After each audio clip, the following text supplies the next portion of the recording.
Alice's Adventures in Wonderland, Chapter 7. A Mad Tea Party. There was a table set out under a tree in front of the house, and the March Hare and the Hatter were having tea at it. A dormouse was sitting between them fast asleep, and the other two were using it as a cushion, resting their elbows on it and talking over its head. Very uncomfortable for the dormouse, thought Alice. Only, as it's asleep, I suppose it doesn't mind. The table was a large one, but the three were all crowded together at one corner of it. "No room! No room!" they cried out when they saw Alice coming.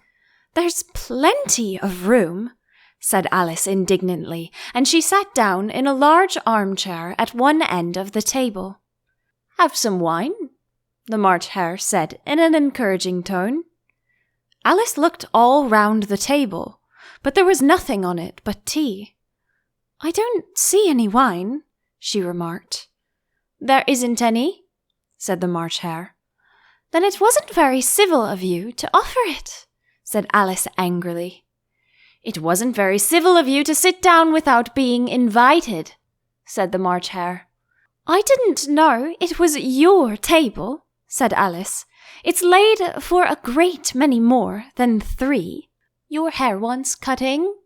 said the Hatter. He had been looking at Alice for some time with great curiosity, and this was his first speech. "You should learn not to make personal remarks," said Alice with some severity. "It's very rude." The Hatter opened his eyes very wide on hearing this, but all he said was, "Why is a raven like a writing desk?" "Come, we shall have some fun now," thought Alice. "I'm glad they've begun asking riddles. I believe I can guess that," she added aloud. "Do you mean that you think you can find out the answer to it?" said the March Hare. "Exactly so," said Alice. "Then you should say what you mean," the March Hare went on. "I do," Alice hastily replied. At least, I mean what I say. That's the same thing, you know." "Not the same thing a bit," said the Hatter. "Why, you might just as well say that I see what I eat is the same thing as I eat what I see." "You might just as well say," added the March Hare, "that I like what I get is the same as I get what I like." "You might as well just say," added the Dormouse, which seemed to be talking in its sleep, "that I breathe when I sleep is the same thing as I sleep when I breathe." "It is the same thing with you," said the Hatter, and here the conversation dropped, and the party sat silent for a minute while Alice thought over all she could remember about ravens and writing desks, which wasn't much. The Hatter was the first to break the silence. "What day of the month is it?"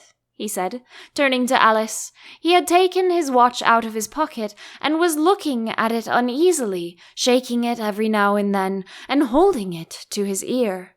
Alice considered a little, and then said, "The 4th. 2 days wrong," sighed the Hatter. "I told you butter wouldn't suit the works," he added, looking angrily at the March Hare. "It was the best butter," the March Hare meekly replied. "Yes, but some crumbs must have gotten in it as well," the Hatter grumbled. "You shouldn't have put it in with the bread knife." The March Hare took the watch and looked at it gloomily. Then he dipped it into his cup of tea and looked at it again. But he could think of nothing better to say than his first remark. "It was the best butter, you know."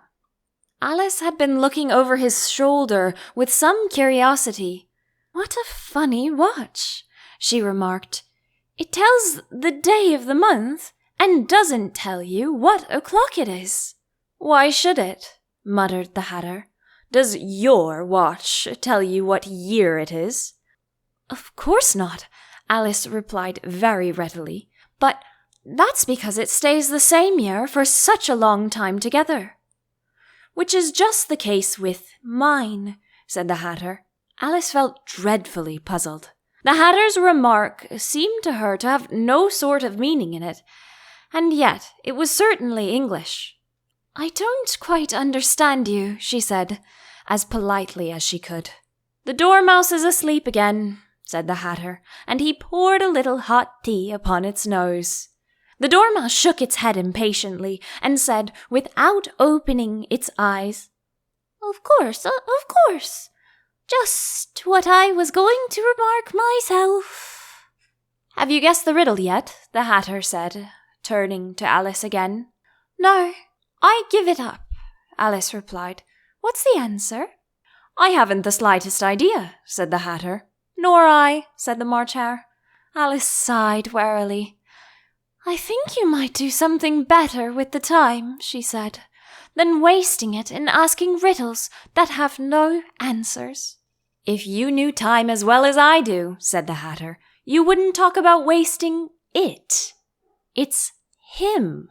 I don't know what you mean, said Alice. Of course you don't, the Hatter said, tossing his head contemptuously. I dare say you never even spoke to time. Perhaps not, Alice cautiously replied, but I know I have to beat time when I learn music. Ah, that accounts for it, said the Hatter. He won't stand beating. Now, if you only kept on good terms with him, he'd do almost anything you liked with the clock. For instance, suppose it were 9 o'clock in the morning, just time to begin lessons. You'd only have to whisper a hint to time, and round goes the clock in a twinkling. 1:30, time for dinner. I only wish it was, the March Hare said to itself in a whisper. That would be grand, certainly, said Alice thoughtfully. But then I shouldn't be hungry for it, you know. Not at first, perhaps, said the Hatter, but you could keep it to 1:30 as long as you liked. Is that the way you manage? Alice asked. The Hatter shook his head mournfully. Not I, he replied. We quarrelled last March, just before he went mad, you know, pointing with his teaspoon at the March Hare.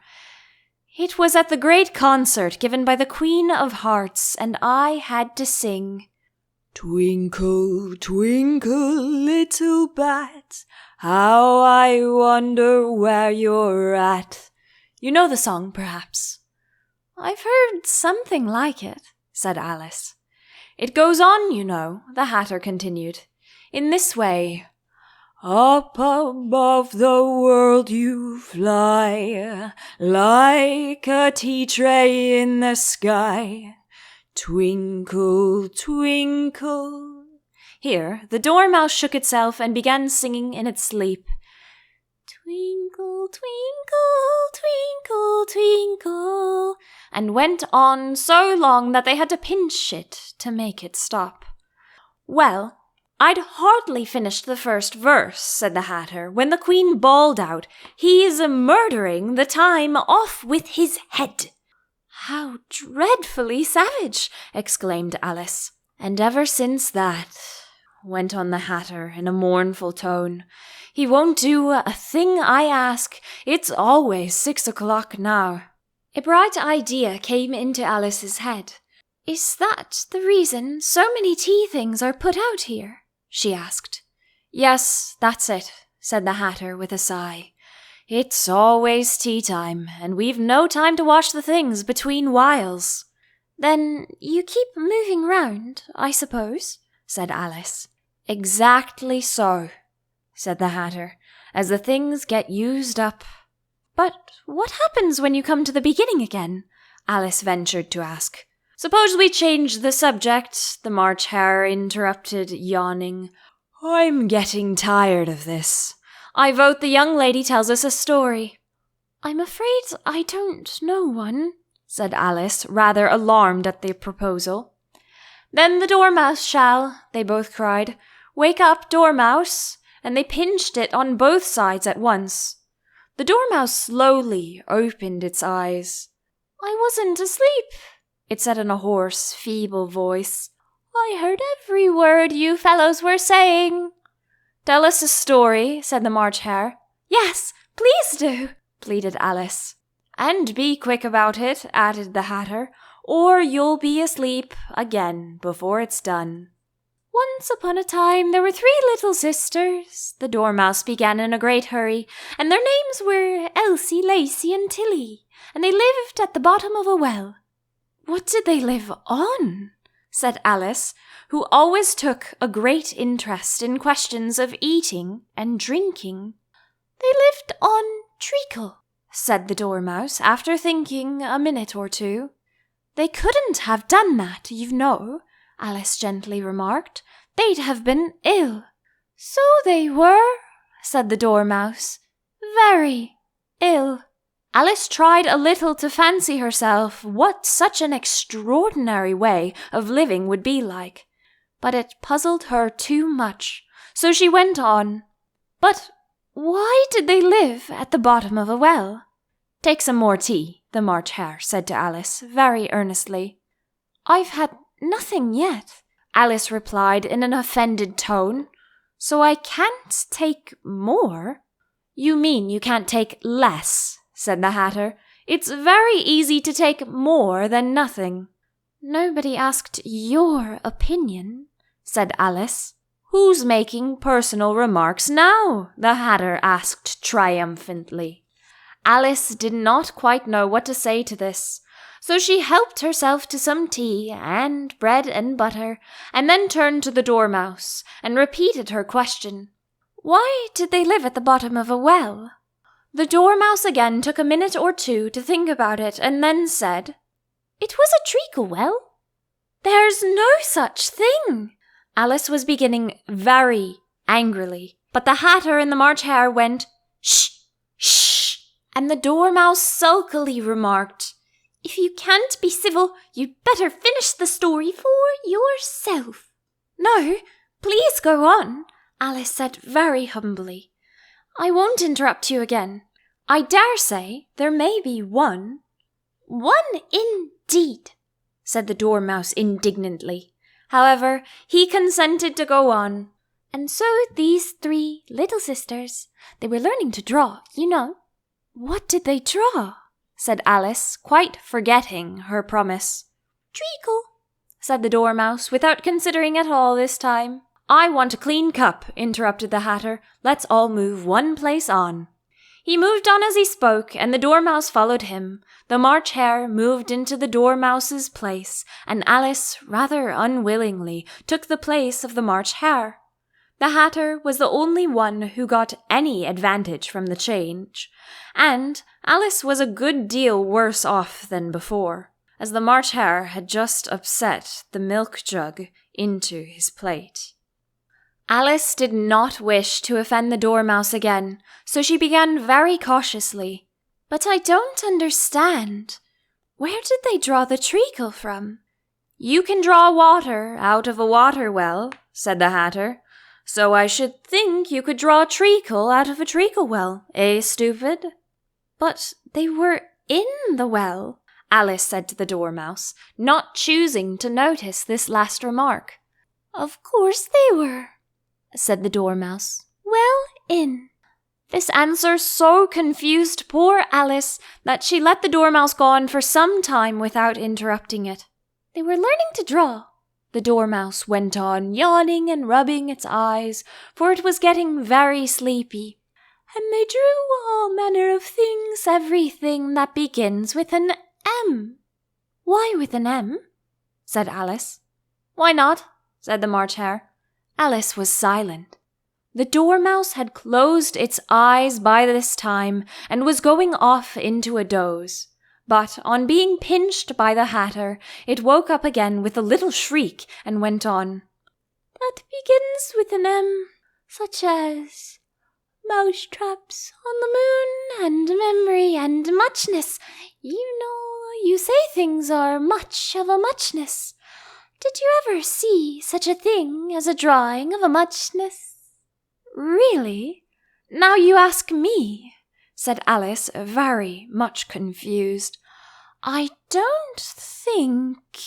Then you shouldn't talk, said the Hatter. This piece of rudeness was more than Alice could bear. She got up in great disgust and walked off. The dormouse fell asleep instantly, and neither of the others took the least notice of her going, though she looked back once or twice, half hoping that they would call after her. The last time she saw them, they were trying to put the dormouse into the teapot. "At any rate, I'll never go there again," said Alice as she picked her way through the wood. "It's the stupidest tea party I ever was at in all my life." Just as she said this, she noticed that one of the trees had a door leading right into it. "That's very curious," she thought, "but everything's curious today. I think I may as well go in at once." And in she went. Once more she found herself in the long hall and close to the little glass table.